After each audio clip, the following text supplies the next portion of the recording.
There's a specific kind of guy you know. He's 52. He owns a house, maybe. He's got a job, definitely.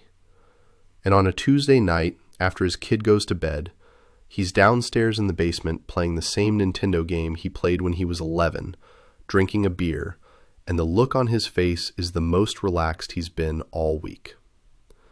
His wife thinks it's a phase. It's been a phase for 30 years. I'm Frank, and what most people call the Gen X manchild isn't a personal failing, isn't arrested development, and isn't a guy who refused to grow up. It's a guy who was handed something nobody had ever been handed before, kept it, and got blamed for it later. The thing he was handed has a name.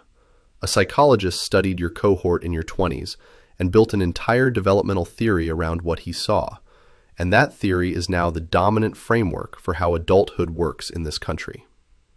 He didn't invent the man-child. He documented him in real time.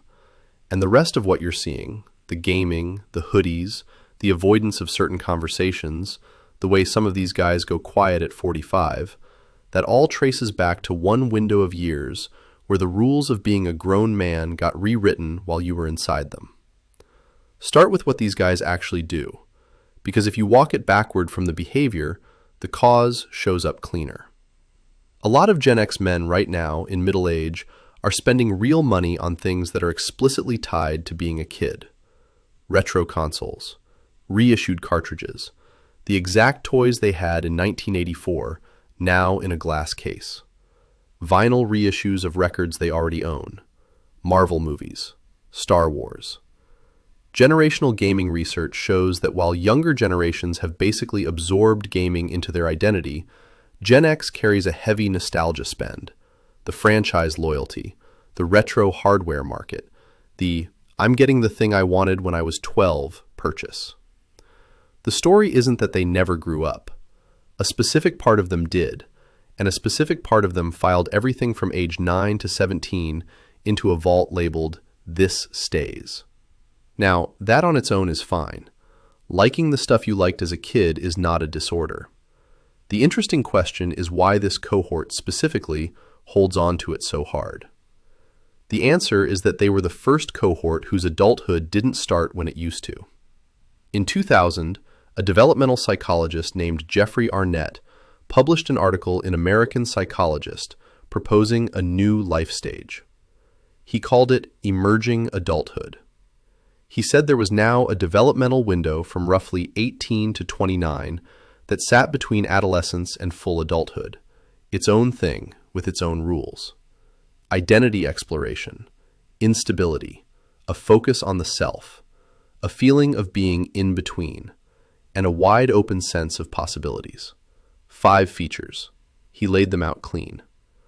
The cohort he was studying when he built this theory was Gen X in their 20s. You were the lab. The APA wrote it up. Universities teach it. It is now the textbook explanation for why a 27-year-old isn't married yet. Here's what's wild about that. Arnett wasn't making a recommendation. He was describing what he was watching. He looked at a generation of Americans in their 20s and said, "This is not what their parents did at this age. They are doing something new, and we need a name for it." The 4 things he credited for the shift were big structural changes that hit in the 60s and 70s. More women going to college and into careers. The birth control pill changing the timeline of sex and marriage. A shift towards service economy jobs that needed more training. And a cultural loosening around what young adulthood was supposed to look like. None of that was the Gen X kids' decision. That was the table they sat down at. The numbers back up how big the shift was. The U.S. Census Bureau has tracked a set of traditional adulthood markers: leaving home, finishing school, getting married, having a kid. Their 2025 working paper, comparing 2005 and 2023 data, shows that young adults today openly prioritize economic security over family formation, and the share hitting all the old markers keeps dropping.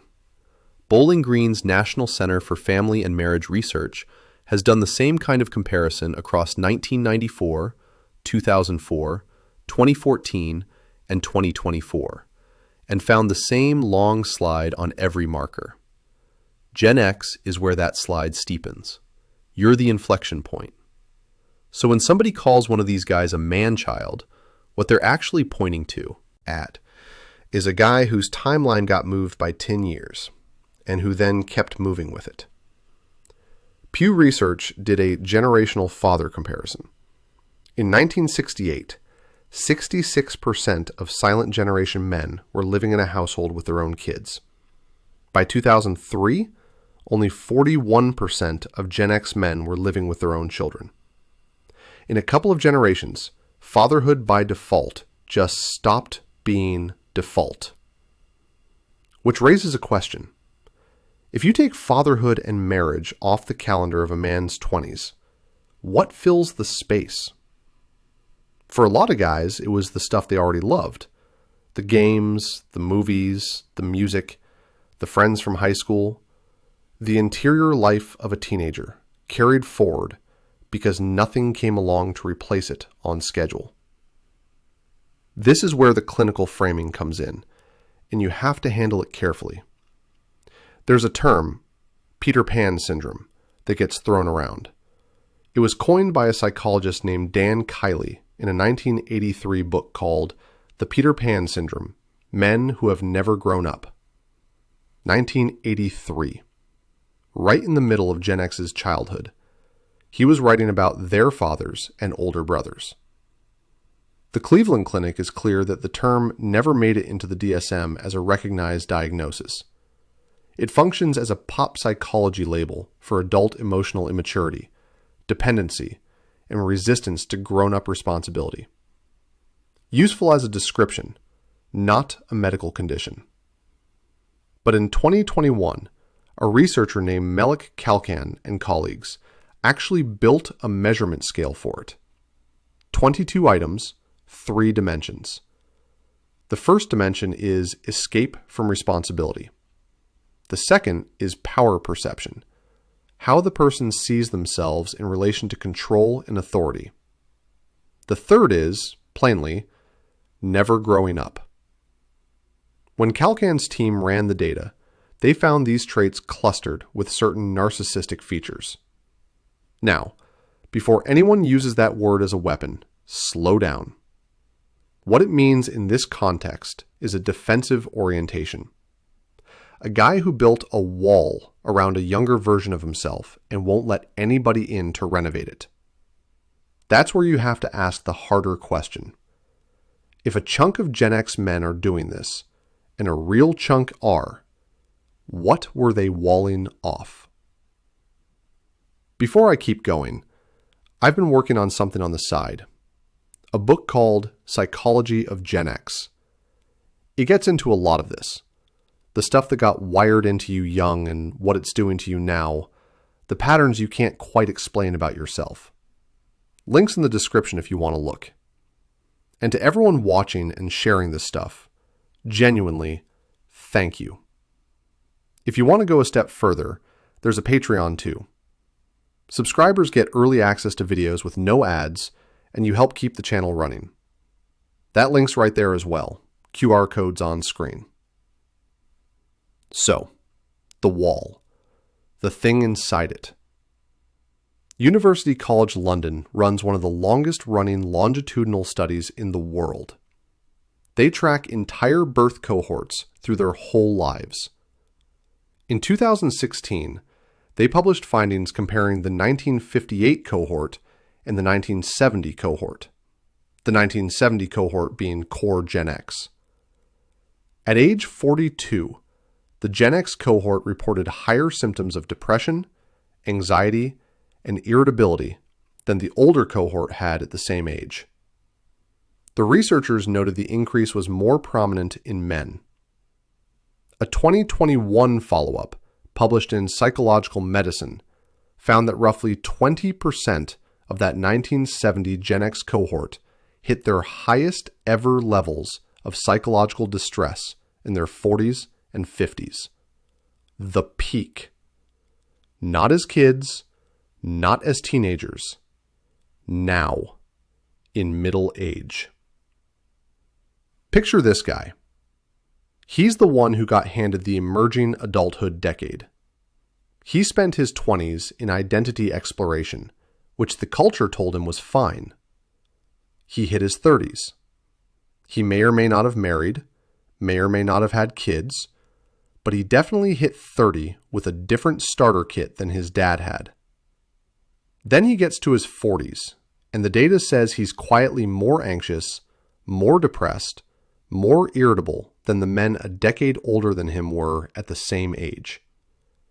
And the gap is biggest in men. What's driving that? A 2026 study in Frontiers in Sociology looked at the link between adverse childhood experiences and adult loneliness across men of Gen X, Y, and Z. The Gen X men showed a meaningful connection between rough early experiences and loneliness now. The researchers' explanation was specific. They pointed at the masculinity norms of the era: stoicism, self-reliance, emotional restraint, and said those norms produced a generation of men who never built the language or the permission to process what happened to them when they were small. So it sat there, and it sat there. By midlife, with the kids grown or never had, with the career either peaked or stalled, there's nothing left to drown it out. Here's where the manchild thing snaps into focus. If you were never allowed to talk about being 11, you don't grow past being 11 in that one specific room of your head. You age around it. You learn to do taxes. You learn to manage a team. You learn to fake small talk in a barbecue. But the room with the 11-year-old in it stays exactly the way it was. When you get tired, that's the room you go sit in. With the games, with the cartoons, with the music, with the same 3 movies on rotation. What you're looking at is a guy who launched, did the trip, and comes back at night to the launch pad because nobody ever told him it was okay to actually leave it. The cruel part is the timing. Look at when the cultural permission slip showed up versus when the emotional one did. Arnett gave the culture a green light to delay adulthood. The economy gave a green light to delay home buying and marriage. Pop culture turned nostalgia into the dominant aesthetic. All the lights turned green on the outside. The inside light, the one that says you're allowed to feel what you felt back then. You're allowed to need something from somebody. You're allowed to say you're not okay. That one stayed red. The outside life expanded. The inside life stayed the size it was at 12. So you get the guy with the great job and the basement full of action figures, and his wife is fine, and his kids are fine, and at 2 a.m. he's awake, and he doesn't know what's wrong, and he wouldn't be able to put it into words even if somebody asked, which nobody will, because he's the guy people lean on. Now, the trap with all of this is treating it like a tragedy. It isn't. There's a version of this guy that's actually thriving, because the same wiring that kept the 11-year-old alive in the basement also kept the curiosity alive. A lot of Gen X men didn't lose their sense of humor, didn't lose their taste in music, didn't get boring. The retro gaming, comic book, vinyl collecting, dad joke version of this guy is, in a lot of cases, a more emotionally available father than his own father was. Not because he figured it out cleanly, because he refused to fully harden. The same softness that the world calls manchild is the softness that lets him sit on the floor and play Lego with a 7-year-old and actually enjoy it instead of checking his watch. That's worth saying out loud. The behavior people make fun of is downstream of the same thing that makes him a better dad than his dad was. You don't get one without the other. The piece worth examining honestly is the avoidance. There's a difference between holding on to what you loved and using what you loved to not feel what you feel. The first one is harmless. The second one is the thing the UCL data is measuring. The guy who plays a video game for 2 hours on a Saturday is fine. The guy who plays a video game for 4 hours every night, because if he stops, the room with the 11-year-old in it gets loud. That guy is the one the Kalkin scale is describing. Escape from responsibility. Not from changing diapers, from the responsibility of looking at yourself. That's where the still fixable part comes in. If the UCL data is showing peak distress at 40 to 55, that means a lot of these guys are inside the window right now. Not past it, inside it. And the thing that actually works has nothing to do with throwing out the games or selling the toys or pretending to be your father. The move runs the other direction. Let the 11-year-old out of the basement. Let him talk. Let somebody else hear him. A friend, a partner, a therapist, anybody. The wall came from a time when no adult had a vocabulary for what was going on inside a Gen X boy. You're an adult now. You have the vocabulary. Or you can build it. The room is openable. The other thing worth saying is this. The story that gets told about this cohort, that they refused to grow up, is backward. They were the first generation that grew up under a brand new rulebook nobody handed them in writing. The markers moved. The timeline moved. The economy moved. The script for what a 30-year-old man was supposed to look like got rewritten between the time their dads were 30 and the time they were 30. They built a version of it, not the old version, a new one. And the parts of the old version that didn't survive, early marriage, early kids, early mortgage, got replaced with something the old version didn't have, which was a longer interior life. More years spent thinking about who you are. More years spent caring about things that aren't strictly useful. Call it a trade, not a defect. The manchild label is the cheap read on it. The honest read is that you're looking at the first American men who got to keep a piece of themselves that previous generations had to bury at 22.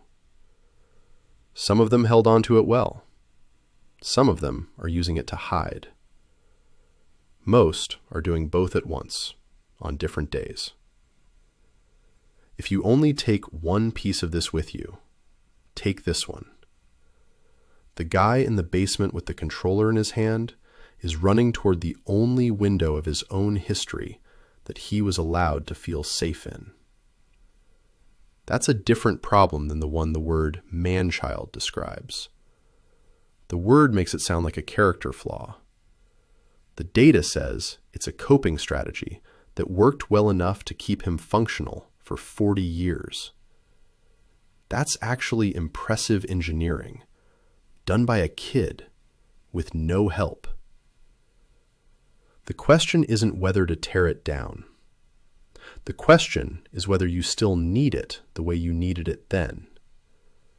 The 11-year-old built that room when he had no other options. The 52-year-old has options the 11-year-old never had. He has language. He has money. He has the ability to pick up a phone and call somebody and say, "Hey, something's off. Can we talk?" The kid couldn't do any of that. You can. The games stay. The records stay. The movies stay. Nobody's asking you to throw out the vault. The vault is fine. The vault is, in a real way, the proof that you survived something with your sense of wonder intact, which a lot of men in a lot of generations did not manage. Keep the vault. Just stop living in it full time. Come upstairs for dinner. Bring the 11-year-old with you. Introduce him to the people who already love the grown version of you. They'll like him. They've been waiting to meet him. Quick thing before I go. Psychology of Gen X came out of doing this channel and realizing all these topics connect into one bigger story about how you got built. So to everyone who was able to get it, or anyone thinking of getting it, thank you for supporting the channel. Genuinely. If you're looking to get it for yourself, scan the QR code on screen right now. That's the whole thing. The video on the screen, that's your next one.